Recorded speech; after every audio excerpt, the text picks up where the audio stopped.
Hi, my name is Rebecca Hayes, and I never thought I would live to see the day when my own brother dragged our parents into court, just to try and steal the inheritance my grandfather left behind.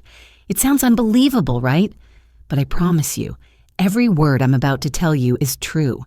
This isn't just a story about money or land or who gets what when someone passes away. This is a story about betrayal, about family turning into strangers, about the quiet strength you need when the people who should love you the most decide you're just standing in the way of what they want. So let me take you back to the very beginning.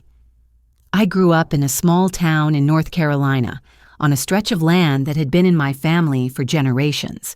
My grandfather, Samuel Hayes, was the kind of man people respected the moment he walked into a room. He worked that land with his bare hands until his back curved and his skin was leathered by the sun. He always used to say, "Land doesn't just hold crops, it holds memories." To me, that land was more than dirt and fences. It was birthdays under the oak tree. It was Christmas mornings with a wood fire crackling in the hearth. It was long summer evenings when I would chase fireflies while my brother, Daniel, sat on the porch, pretending he was too grown up to join me. When Grandpa passed away, I thought our grief would bring us closer. I thought the family would circle around one another like we always had, but I was wrong. Because that was the moment Daniel changed. At the funeral, while everyone else was wiping tears, Daniel was already asking about the will. I still remember standing in the kitchen with my mother, clutching a mug of cold coffee, when I overheard him whispering to my father, "I'm the oldest son.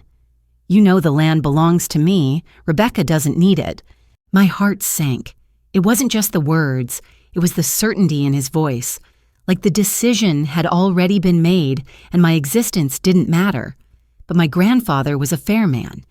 He had written a will years earlier, and he made sure everything was clear. Both Daniel and I were named, half the land for him, half for me. I thought that would be the end of it. I thought the paper would speak louder than Daniel's entitlement. I couldn't have been more wrong. A month later, my parents invited us both to dinner. It was supposed to be a family discussion. I spent the whole day nervously cleaning my apartment, rehearsing what I would say if things got tense. When I arrived, the table was already set. Roast chicken, mashed potatoes, cornbread the way my mom always made it, but the atmosphere was cold. My parents sat stiffly at one end. Daniel leaned back in his chair with that smug smile I had come to dread. Halfway through dinner, Dad cleared his throat. "Rebecca," he said, avoiding my eyes, "we've been talking. Your brother has plans for the land. He wants to build on it, expand it, make something bigger than what it is now." I put down my fork. "Dad, Grandpa wanted it split. He was clear about that." Daniel smirked. "Grandpa didn't know what he was doing. You don't need land, Rebecca. You're not married. You don't have kids. You live in a tiny apartment in town. What are you going to do with acres of farmland?" His words cut deeper than he knew, because in my heart I had dreamed of one day moving back there, planting a garden, raising my own children where I once played. But to Daniel, I was just in the way. Mom reached across the table, her voice sharp. "Rebecca, don't be selfish. Your brother is right. He can do more with it. You should just let it go." I couldn't breathe. My own parents siding with him, dismissing me as if I was invisible. That night, I left without finishing my dinner. As I walked to my car, I heard Daniel's voice behind me, low but clear enough to freeze me in place. "Don't worry. One way or another, it'll be mine." I tried to shake it off. I told myself maybe they were just caught up in the heat of grief. Maybe they didn't mean it. But the truth arrived in a thick white envelope a week later. Civil court summons. Plaintiffs, Richard and Margaret Hayes. Co-plaintiff, Daniel Hayes. Defendant, Rebecca Hayes. The charge? Fraudulent possession of family inheritance. I sat on my couch staring at the words, my hands trembling so badly I could hardly hold the papers. My own parents had signed their names alongside my brothers, accusing me of stealing what my grandfather had left me. I felt like the ground had fallen away beneath me. The people who gave me life were now trying to take away the one thing that tied me to my grandfather. And in that moment, I realized this wasn't just a fight over land. It was a fight for my name, for my worth, for the truth my brother never expected would come out. The night I received that court summons, I didn't sleep. I sat on my living room floor with papers spread around me like shattered glass. Each page felt like a wound. My parents' names in bold print right alongside my brother's, accusing me of fraud. Fraud. The word stung like a slap. I wasn't just being sued, I was being painted as a thief, as if the girl who once ran barefoot through my grandfather's orchard had grown into a criminal. By sunrise, my coffee had gone cold, my eyes red from crying. But I knew one thing for certain. If my brother and my parents wanted a fight, I wasn't going to roll over and let them take what was mine. The following day, I walked into a law office in town. My hands shook as I handed the receptionist the envelope. She glanced at it, frowned, and said, "One moment, please." Minutes later, a young associate ushered me into his office. His tie was loose, his desk stacked with folders, but his eyes were kind. He skimmed the summons, his brow tightening. "You're going to need your own counsel," he said. "But I can tell you this much. The petition's serious, and your brother's already made public comments about it." "Public comments?" My voice cracked. "What do you mean?" He sighed. "Local radio interview. He told them you were withholding family property, that you were, what was the phrase, hoarding land you had no intention of using." I felt heat rise in my face. "That's a lie. I never said I wouldn't use the land. It's part of me." "Then you'll need proof," he said simply. "The court doesn't deal in feelings, only facts." That night, I dug through every drawer, every file cabinet, every shoebox where I'd ever tucked away papers. I found the original copy of Grandpa's will, the one I'd seen at the funeral. It clearly named both Daniel and me as heirs. But as I held it, I noticed something strange. A faint, jagged line near my name, like someone had tried to erase it in an older photocopy. My stomach sank. The next day, I drove to my parents' house. Mom was in the kitchen, folding laundry.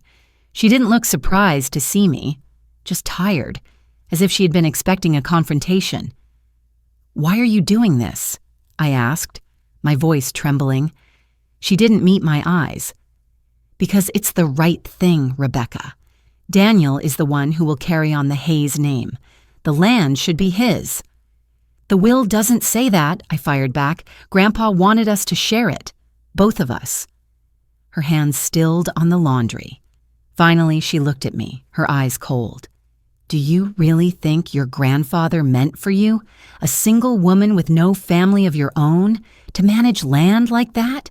Be realistic. He probably just forgot to make the change." My breath caught. It wasn't just betrayal. It was dismissal. In her eyes, I didn't deserve to inherit because I wasn't married, because I didn't have children. I left before I could scream. But the universe has a way of sending you help when you least expect it.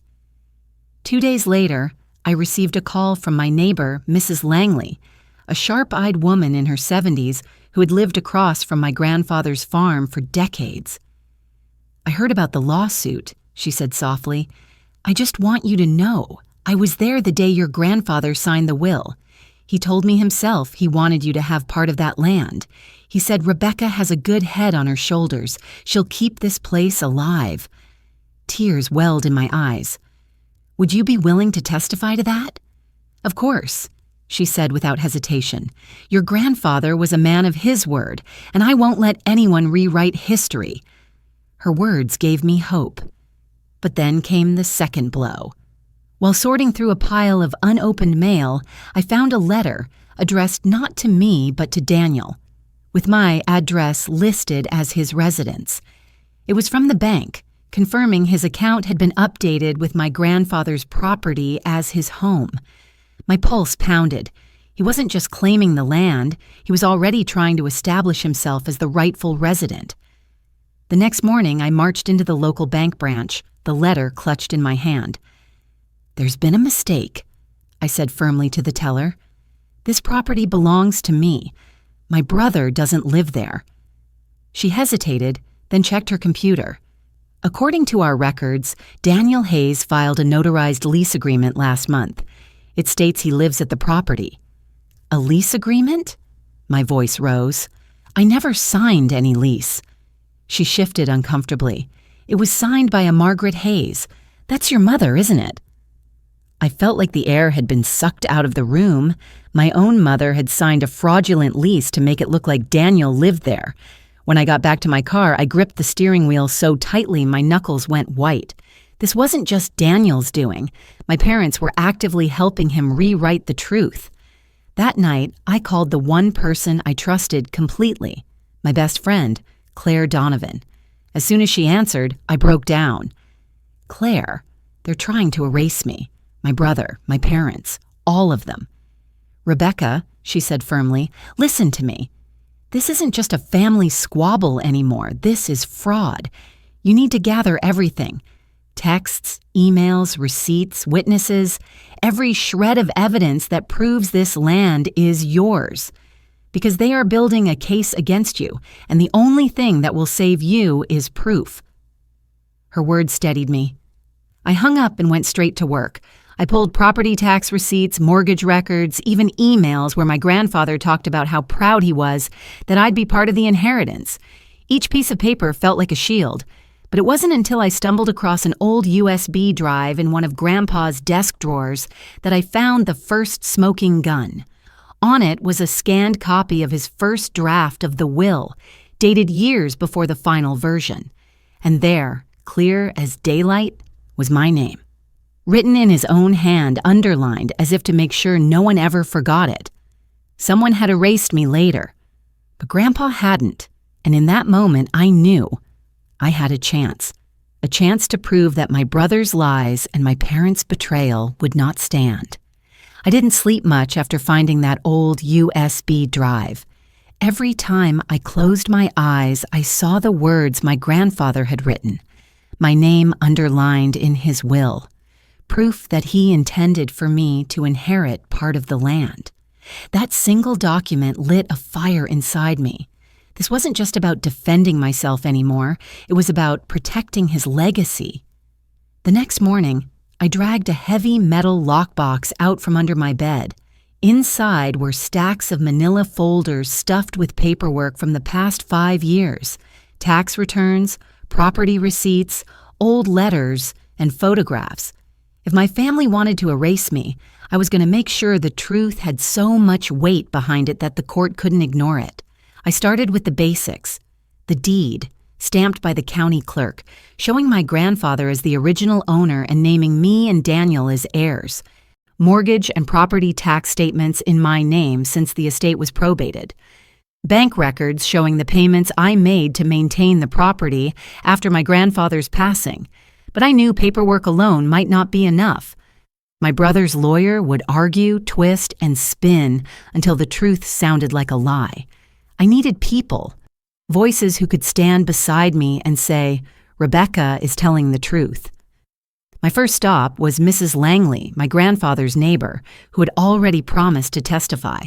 When I arrived at her porch, she greeted me with her usual warm smile and a tray of fresh cornbread. "Come in, dear," she said. "I've been thinking about your case." We sat at her kitchen table, sunlight streaming through lace curtains. She pulled out a notepad where she had written dates and memories. "Your grandfather told me more than once that the land was meant for both you and Daniel," she said firmly. "He said you had the patience to care for it while Daniel only had the hunger for profit. I'll stand in that courtroom and repeat every word." I scribbled her statement down, had her sign, and date it. My heart steadied. One witness down. Next, I visited the local feed store where my grandfather used to buy supplies.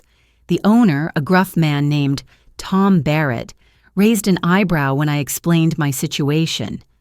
"That boy Daniel?" Tom scoffed. "I've never seen him in here once. And your granddad, sure. And you, I remember you coming in with him, learning how to pick out feed. But Daniel, he wouldn't know the difference between cornmeal and cattle grain." "Would you be willing to put that in writing?" I asked. Tom leaned back, crossed his arms, then gave a sharp nod. "Damn right I would. Your grandfather was an honest man. He'd roll in his grave if he knew what was happening." Another piece of the puzzle. By the end of the week, my kitchen table looked like a war room. Piles of documents, signed witness statements, photographs of me working the land, all arranged in careful stacks. But I knew the real battle would be proving fraud. If I could show the court that Daniel and my parents deliberately falsified records, their case would crumble. And that's when fate handed me an unexpected ally. One evening, my phone rang with an unfamiliar number. I almost ignored it, but something made me pick up. "Miss Hayes," a woman's voice asked. "You don't know me, but I used to work at Holloway and Pierce, the law firm handling your brother's case." My pulse quickened. "Go on." "I was a paralegal there 5 years ago. I remember your grandfather's will. Your name was on it, plain as day. Then one afternoon, your mother came in to meet with one of the senior partners. After that meeting, a new draft appeared. Your name gone, Daniel's name taking its place. I kept a copy." My throat tightened. "Do you still have it?" "Yes. If you want it, meet me at the Mill Street Cafe tomorrow morning at 10. Bring someone you trust." I barely slept that night, rehearsing every possible outcome. What if it was a trap? What if she didn't show? But when I walked into the cafe the next morning, there she was, mid-40s, hair pulled into a bun, a manila envelope on the table. She slid it toward me. "This is the original draft. It proves the will was tampered with. If I'm called to testify, I will." My hands shook as I opened the envelope. Inside were 2 versions of my grandfather's will, one naming me as an heir, and one dated the same day that erased me completely. The notary stamp was identical, but the wording was changed. It wasn't just fraud, it was calculated. And now I had proof. When I showed the documents to my best friend Claire that evening, she leaned back in her chair and let out a low whistle. "This is huge," she said. "With this, the witness statements, and your financial records, you don't just have a defense. You have a case for perjury and fraud." I nodded slowly, my chest tightening. They wanted to erase me. They thought I wouldn't fight back, but I will. Claire reached across the table, squeezed my hand.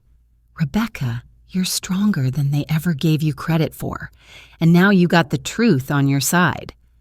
That night I stood on the porch of my grandfather's house. The field stretched out under the moonlight, the old oak tree swaying gently in the breeze. For a moment, I let myself remember the summers we spent here as children, before greed poisoned everything. I whispered into the night, "Grandpa, I'll protect this. I promise." Because this wasn't just about land. It was about dignity. It was about family. And it was about proving that no matter how deep the betrayal, the truth would always rise. The courthouse in our small North Carolina town looked older than it really was. Stone columns, dark wood doors, the faint smell of dust and polish in the air.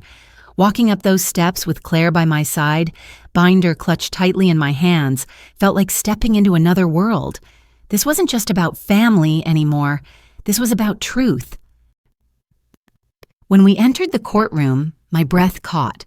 There they were, my parents and Daniel, sitting together at the plaintiff's table like a united front. Daniel wore a tailored gray suit, his hair slicked back, a leather briefcase at his side as if he were the star of his own courtroom drama. My mother sat upright, pearl earrings gleaming, her chin raised.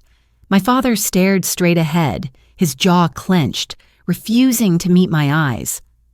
I felt like a stranger to them, and maybe I was. The bailiff called the case. Hayes versus Hayes. Plaintiffs, Richard Hayes, Margaret Hayes, and Daniel Hayes. Defendant, Rebecca Hayes. The judge, a tall man with silver hair, adjusted his glasses and looked over the docket. His voice was calm, steady. Proceed. Daniel's lawyer, a smooth-talking man named Talbot, stood first. His words rolled out like honey but cut like glass. My clients only wish to resolve a long-standing family misunderstanding. Mr. Daniel Hayes was promised housing and inheritance by his late grandfather. However, through manipulation and fraudulent paperwork, the defendant, Ms. Rebecca Hayes, has attempted to deprive him of what is rightfully his. We ask the court to honor the original intent. I gripped the binder tighter. Fraudulent paperwork. The audacity of it nearly made me laugh. Then it was Daniel's turn. He rose, walked to the witness stand, and put on a performance so convincing you'd think he was auditioning for a movie role. My sister and I were always close. He began, his voice smooth, his eyes lowered just enough to seem vulnerable. When I lost my job last year, she told me I could come stay at the family property until I got back on my feet, but when I arrived, she locked me out. I had to sleep in my car that night. A murmur rippled through the room. My stomach twisted. He was lying through his teeth, and he knew it. "This isn't about money for me," Daniel continued, shaking his head with practiced sorrow. "It's about family, about honoring my grandfather's wishes." I wanted to scream. Instead, I sat perfectly still, remembering Claire's advice. Don't react. Not yet. When my turn came, Claire stood beside me as I approached the stand. She laid out the evidence piece by piece, methodical and unshakable. First, the deed and mortgage records, my name, not Daniel's. Next, the tax statements and utility bills, every single one in my name alone. Then the signed witness statements from Mrs. Langley and Tom Barrett, both confirming Daniel had never lived on or worked the property. Talbot tried to poke holes.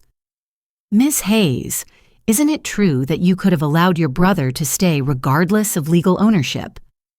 I met his gaze calmly. I could have, but I didn't. And I never promised I would. His smile faltered. Claire wasn't done. She brought out the heavier ammunition. "Your Honor," she said, her voice steady, "we also have evidence of fraud in the plaintiff's filings. Here are 2 drafts of the late Samuel Hayes's will. One includes my client, Rebecca Hayes, as an heir. The other, executed the same day, removes her entirely and replaces her with Daniel Hayes. Both bear the same notary stamp."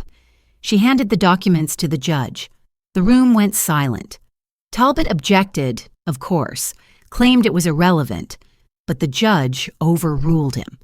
Then came the witness I hadn't been sure would show, the former paralegal from Holloway and Pierce. She walked to the stand, hands trembling slightly, but her voice was clear. "I worked at the firm 5 years ago. I personally saw Samuel Hayes's will with Rebecca's name included. After a private meeting with Margaret Hayes, the draft was changed. I kept a copy because I knew what had happened wasn't right." The air in the courtroom shifted. My mother's face went pale. My father stared at the floor. Daniel clenched his jaw, his confidence cracking. But Claire had saved the final blow for last.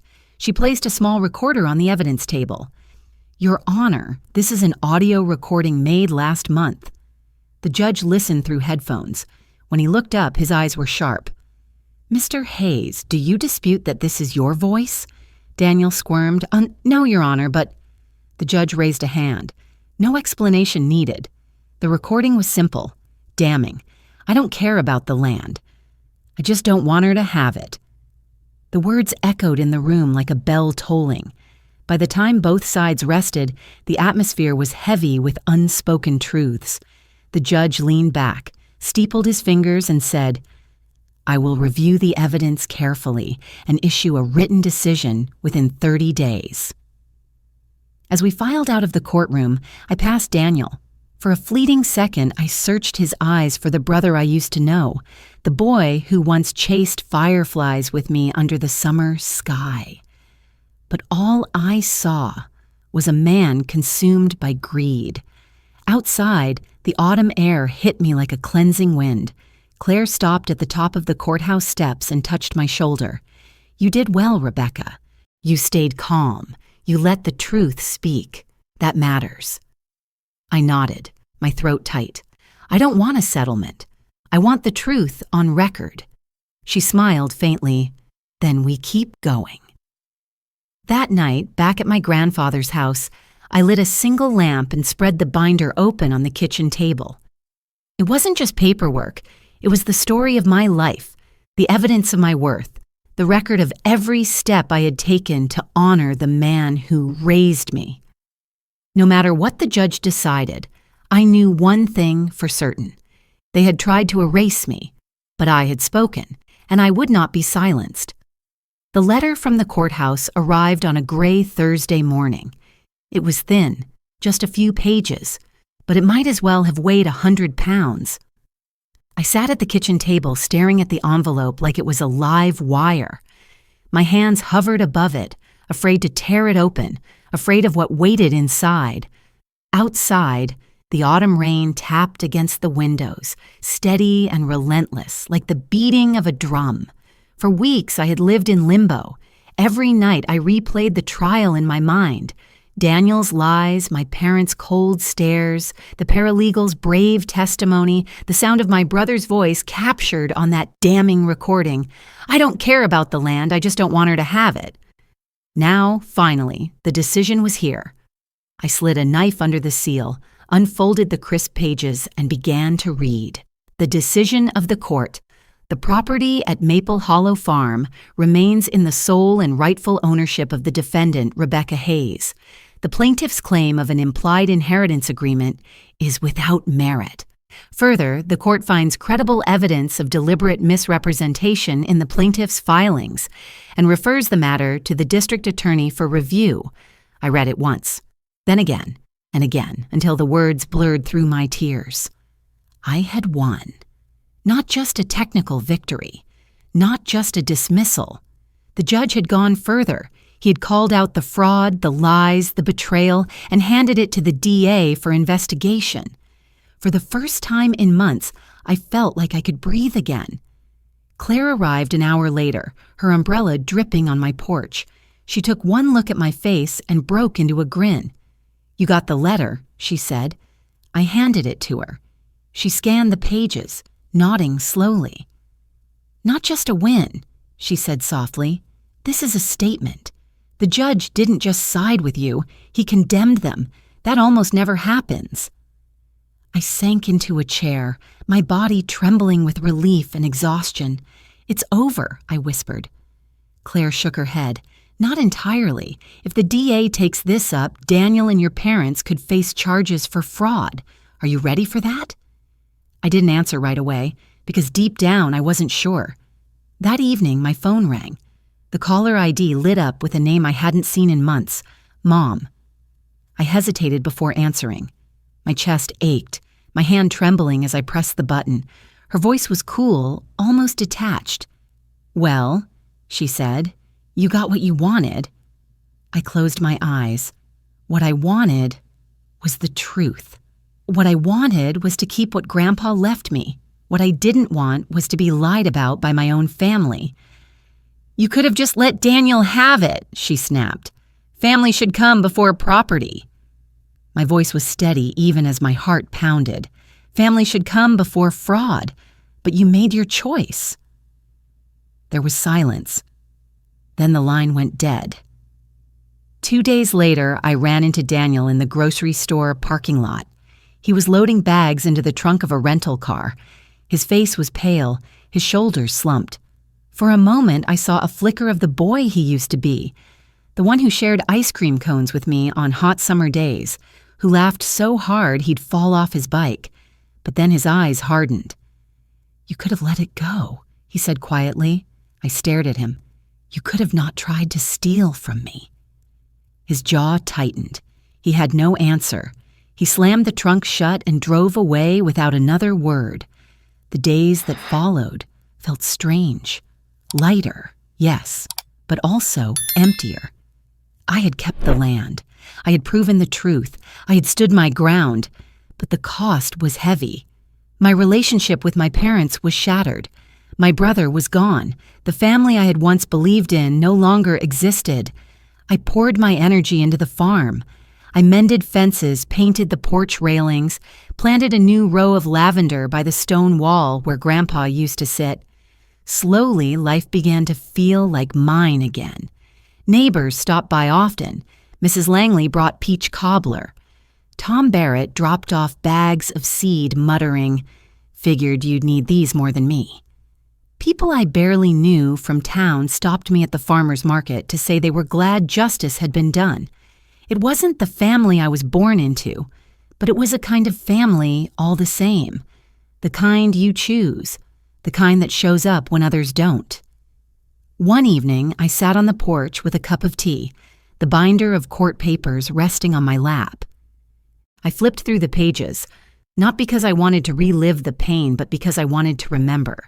Every receipt, every witness statement, every scrap of evidence was proof that I had fought, that I hadn't been erased, that when the people I loved most turned against me, I still found the courage to stand my ground. The farm was quiet around me, the air filled with the scent of fresh earth and lavender. Fireflies danced in the fields, just like they had when I was a little girl. For the first time in months, I felt peace. Winning wasn't about the land itself. It was about refusing to let someone else write my story for me. Winning the case didn't feel like I thought it would. There was no parade, no celebration, no confetti falling from the ceiling. Just me, sitting in my kitchen the next morning, brewing coffee the same way I had every day before. But the air felt different, lighter somehow. The weight I had been carrying on my chest for months had lifted. Still, there was an ache the court's ruling couldn't fix. Because winning meant I kept the land, yes. But it also meant I had lost something I couldn't replace. My family. In the weeks after the verdict, the silence between us grew louder than any argument ever could. My mother stopped calling altogether. My father sent a single text. "Take care of yourself." I couldn't tell if it was meant as kindness or as a final goodbye. And Daniel? He was gone within a month. I heard whispers in town that he had sold his car and moved out west. Phoenix, maybe. No forwarding address. No explanation. Just gone. At first, the quiet was a relief. No more summonses delivered by the sheriff. No more lies whispered in the community about me. No more late-night dread about what new accusation would appear in the morning mail. But after the relief came the loneliness. I would catch myself remembering childhood summers, Christmas mornings when Daniel and I would race down the stairs to see who got to the tree first, evenings when Dad grilled burgers in the backyard and Mom brought out her famous peach pie, steam still rising from the crust. Those memories now felt like they belonged to someone else's family, a family that didn't exist anymore. One night, as I walked through the lavender fields alone, I whispered into the breeze, "Why did you leave me, Grandpa? Why did you have to go before all this happened?" The wind carried no answer, only the rustle of leaves. To keep from drowning in grief, I threw myself into work. The land didn't care about betrayal. The farm didn't care about lawsuits or broken promises. The lavender still needed pruning. The hens still needed feeding at sunrise. The fences still needed mending. Day after day, task by task, the farm became my anchor. Every seed planted, every board nailed into place reminded me that I was still here, still standing, still alive. Neighbors noticed. They started stopping by more often. Martha, the elderly widow down the road, brought over apple pies and sat on my porch with me in comfortable silence. Tom Barrett dropped off extra bags of feed, gruffly muttering, "Figured you could use it." Even strangers at the farmer's market began seeking me out, not just to buy lavender bundles, but to offer encouragement. "You did the right thing," one woman told me. "You fought for what was yours. That takes courage." It wasn't the family I was born into, but slowly it became the family I chose. As winter crept in, the fields grew quiet under a layer of snow. That December, I received a letter from my cousin Emily, the first bit of contact from extended family in months. "Rebecca," it read, "I'm hosting Christmas dinner this year. I know things are strained, but you're welcome. No pressure, just think about it." I sat with that letter for days, reading it over and over. Part of me wanted to go, to prove that I could show up without bitterness, that I hadn't been destroyed by all of this. But another part of me knew I wasn't ready. The wounds were still raw. In the end, I mailed Emily a thank you card and declined. Not out of anger, not out of spite, but because I needed more time to heal. January brought bitter cold and long nights. To pass the time, I started writing. At first, it was just scribbles in a notebook, memories of the trial, fragments of conversations, moments of pain I didn't want to forget. But slowly, those scribbles became something more. A full account of everything that had happened, not for publication, not for anyone else to read, just for me. Putting it on paper helped me see the story differently. It wasn't just about betrayal. It wasn't just about land. It was about drawing a line in the dirt and saying, "This far, no farther." It was about realizing that sometimes protecting yourself means accepting that not everyone will understand or forgive. In February, fate tested me again. I was at the hardware store buying new fence posts when I saw him, Daniel. He looked different. His hair was longer, his expensive suit replaced by a worn jacket. He carried himself with less arrogance than before, but his eyes still carried that sharp edge I remembered. We locked eyes across the aisle. For a moment, neither of us moved. Then he walked over. "I heard about the DA," he said quietly. "They dropped it, no charges." I nodded. I figured. He hesitated, then added, "I didn't think it would go that far." Mom pushed for it more than I did. I almost laughed, not because it was funny, but because it was so far from the truth I had lived. But I didn't argue. Instead, I said simply, "You could have stopped it. You didn't." He looked down at the floor. His voice was barely a whisper. "Yeah, I know." Then he turned and walked away. I never saw him again. By spring, the farm was alive once more. The lavender fields burst into bloom, the air thick with their calming scent. I began hosting small gatherings, neighbors, friends from the farmer's market, a few local artisans. We'd sit around the fire pit, share food and swap stories. It wasn't the family I lost, but it was a family all the same, one that chose to stand with me, one that didn't demand I give up pieces of myself to be accepted, one that knew loyalty wasn't about blood, it was about love. I still keep the binder of court documents in a cabinet by my desk, not as a trophy, not as a weapon, but as a reminder that standing your ground is never easy, a reminder that even when the people closest to you turn their backs, you can still build something strong enough to last, a reminder that truth, no matter how buried, has a way of clawing its way back to the light. Some nights, when the moon is high and the lavender sways in the wind, I sit on the porch and think about everything that happened. Yes, I lost my family. Yes, I carry scars that will never fade. But I also found something else. I found strength I didn't know I had. I found a community that rallied around me. I found peace in the quiet, in the rows of lavender stretching out under the stars. And I found a truth I will never forget. You don't need permission to protect what's yours. You don't need everyone to understand your choices. What matters is knowing that when the storm came, you stood your ground. And when the storm finally passed, you were still standing. In the end, I realized something I will never forget. Family isn't just the people you're born with. It's the ones who choose to stand by you when the whole world turns against you. I may have lost my brother, but I found my own strength. And sometimes that's the greatest inheritance of all. If this story touched you, let me know in the comments. What would you do if your own brother or sister tried to take everything from you? Thank you for watching. Don't forget to like, share, and subscribe for more stories that reveal the hidden, the dramatic, and the unthinkable truths people live through. Until next time, stay vigilant, because sometimes the scariest betrayals don't come from strangers, they come from family.